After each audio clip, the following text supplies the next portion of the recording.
Qeveria në detyrë ka miratuar propozim vendimin përfundimtar për shpronësimin e disa pronave ish-shoqërore për nevojat e ofertuesit të shërbimeve të navigacionit ajror të Republikës së Kosovës. Ky propozim vendim synon të mundësoj realizimin e projekteve me rëndësi për funksionimin dhe sigurinë e sistemit të navigacionit ajror në Republikën e Kosovës. Ministrja në detyrë e infrastrukturës tha se projekti përfshin disa zona kadastrale në komunat Lipjan, Rahovec, Prishtinë dhe Mitrovicë të Jugut dhe synon zhvillimin e infrastrukturës së navigacionit ajror.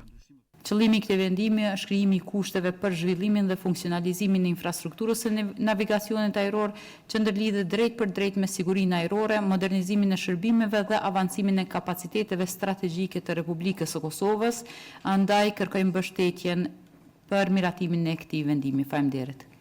Qeveria miratoi gjithashtu ndryshimin dhe plotësimin e vendimit për themelimin e Komisionit Qeveritar për njohjen dhe verifikimin e statusit të personave të dhunuar gjatë luftës.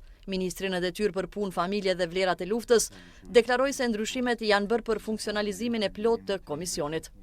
Funksionalizimi i këtij komisioni synon të sigurojë koordinim institucional, vazhdimsi në zbatimin e reformave dhe përmbushje më efektive të objektiveve strategjike për të rinjtë në fushën e cekur.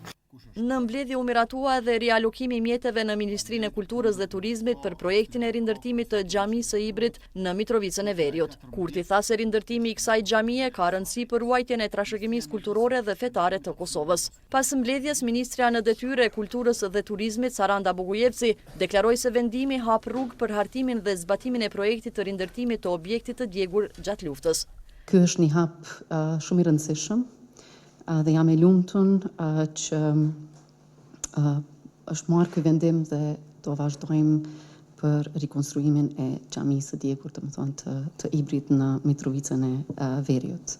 Ndërkaq Ministrja në detyrë e ekonomisë Artane Rizvanolli tha se Kosova rrezikon të humbas rreth 9.4 milion euro për shkak të mosmiratimit të dy ligjeve që lidhen me sektorin e energjisë.